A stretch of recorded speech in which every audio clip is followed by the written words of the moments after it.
Oi pessoal, tudo bem? Hoje a gente vai estar dando continuidade aos nossos vídeos aqui da parte CNC, né? Hoje a gente vai estar falando justamente sobre velocidade de corte constante.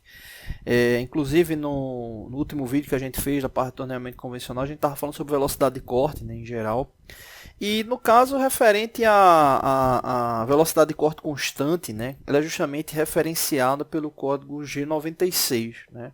O código G96 faz referência à velocidade de corte constante, né? Que aí no caso justamente a rotação altera, né, para garantir a velocidade de corte indicada pelo fabricante no que diz respeito à ferramenta. E o G97, né, representa justamente a rotação fixa. Bom, esse software que a gente está utilizando, né, o link dele está aí na descrição, né? Ele tem aí para Android e iOS, né? Então tem um link aí, né? Quem tiver interesse, pegar o nome dele, a gente vai estar utilizando ele, é bem interessante ele, né? E nos próximos vídeos a gente já vai estar fazendo sequência aí para a parte de programação mesmo, né? Fazer os testes aí referente aí à parte de programação. Bom, vou selecionar aqui um programa para a gente justamente verificar, né, ele em execução, para a gente ter essa base aí da velocidade de corte constante, né? Não vou estar falando sobre o programa, o software ainda, né? Porque o objetivo é mais para verificar essa questão da velocidade de corte constante. Aqui, por exemplo, aqui a gente tem a indicação, né? Tá justamente aqui em cima, né? Essa indicação aqui que representa justamente aqui a gente tem o G96, né? Nesse caso aí representa a velocidade de corte constante, né, ligado aí ao ciclo de execução. Mais para frente a gente tem aqui o G97, tá aqui, né, indicando ali uma rotação fixa, né. Então aí bem interessante aí, porque aí no caso ele vai estar utilizando essa rotação fixa aqui para fazer uma rústica aí que a gente vai ver aí depois, né. Mas aí no caso o objetivo aqui é justamente o G96, que é a velocidade de corte constante. O que acontece? Quando você está usinando uma peça que ela tem vários diâmetros, teoricamente, para cada diâmetro, você tem que ter uma RPM diferente, né?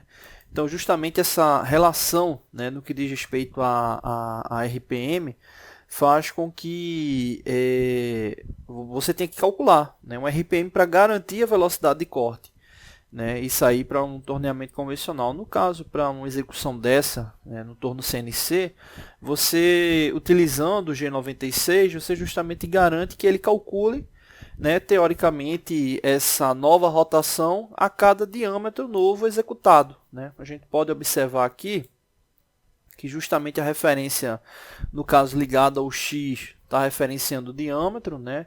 E no caso Z, referenciando o comprimento.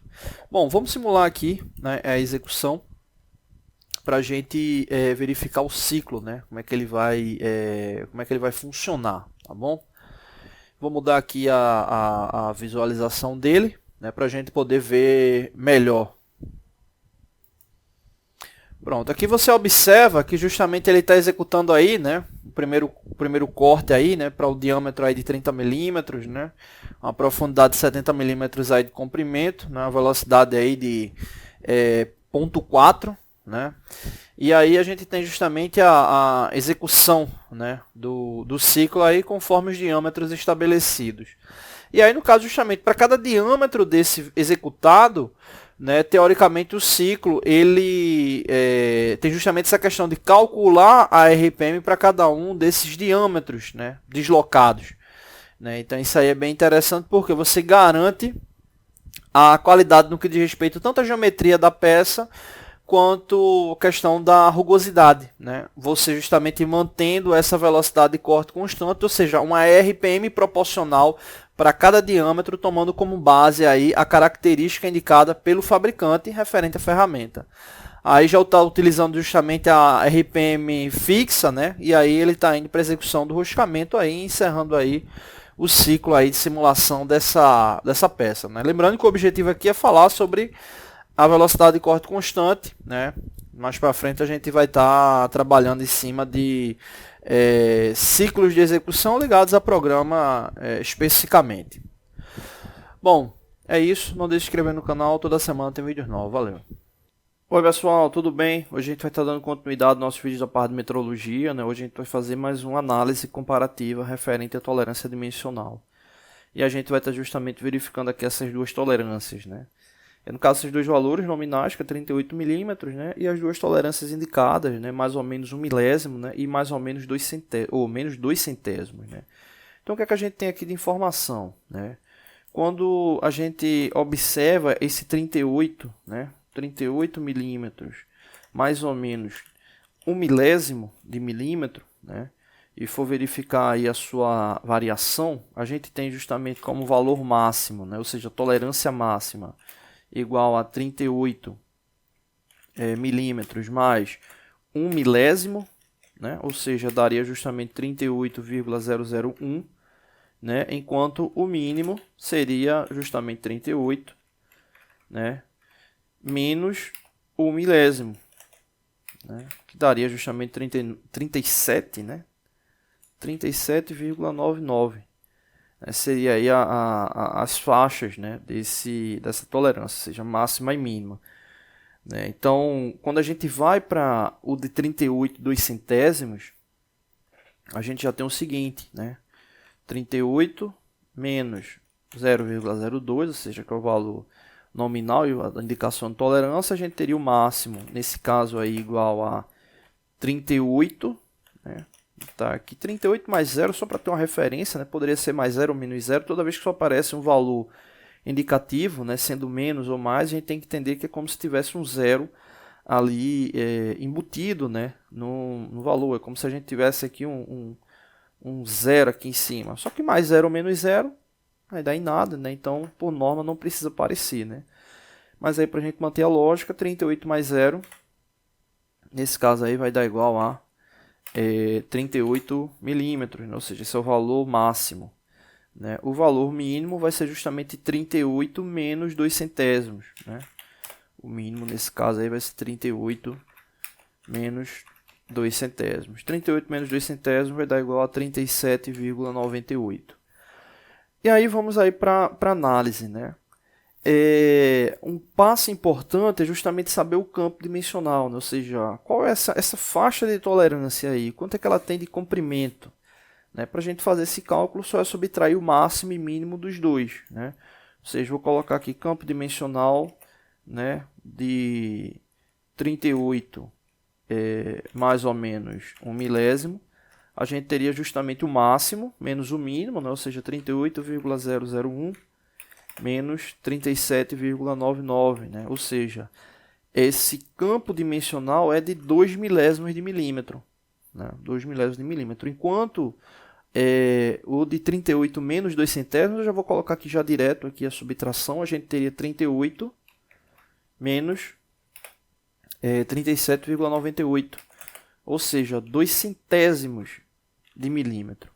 Então, na prática, né, esse valor, né, relacionado a essa tolerância, né, que a gente viu justamente da diferença, né, ou seja, 2 centésimos de milímetro em relação a 2 milésimos de milímetro, a gente tem aí, né, uma diferença muito grande referente à precisão, né? Ou seja, 2 centésimos de milímetro, né, em relação a 2 milésimos, a gente está falando justamente aí de uma base, né, de 10 vezes mais preciso do que o outro. Né? Ou seja, 2 milésimos de milímetro é muito mais difícil de se atingir, né, 2 milésimos do que 2 centésimos. Ou seja, 2 centésimos representa 10 vezes mais amplitude do que 2 milésimos. Né? Então, nesse caso, se a gente fosse, exemplo, fazer uma base aqui, vamos pegar aqui fazer aqui uma base aqui de comprimento. Né? Ou seja, se essa base de comprimento a gente fosse comparar que ela tivesse justamente o tamanho dela fosse de 2 centésimos de milímetro, né? Significaria que 2 milésimos representa justamente o que? 10% desse valor. Né? Ou seja, vamos pegar daqui, supondo, né, que esse tamanho representa 10%. Aqui. Então, aqui a gente teria os 2 milésimos, né, de milímetro, e aqui em cima os 2 centésimos, ou seja, a gente tem toda essa área. Obviamente a gente fala proporcionalmente, né, parece uma coisa muito grande, 2 centésimos é muito pequeno, né, relativamente, né? Mas comparando um com o outro, 2 milésimos é muito mais menor, né? Ou seja, representa 10% aí de 2 centésimos, né? Então, se você tem essa margem aqui, você teria justamente todo esse comprimento aqui para poder acertar a peça se ela tivesse 2 centésimos de milímetro, né? Enquanto 2 milésimos você só tem essa pequena parte aqui, né? Inclusive o instrumento para esse tipo de verificação teria que ser um instrumento muito preciso, né? Normalmente aí uma máquina de medir tridimensional, coisa do tipo.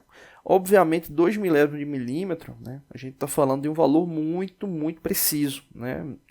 A maioria das tolerâncias de ajuste não tem um valor tão preciso como esse. Tem uma amplitude maior, já que a gente está falando aí de ajuste, né? Uma própria variação térmica aí a gente tem uma alteração grande, né, no que diz respeito ao valor. Mas a nível didático, para a gente entender o comparativo, a gente teria justamente aí essa base.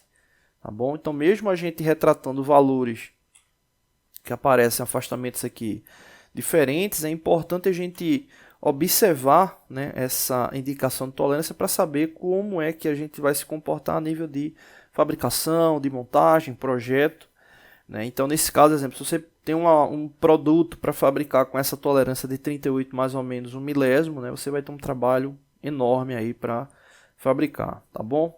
Não deixe de se inscrever no canal, toda semana tem vídeos novos.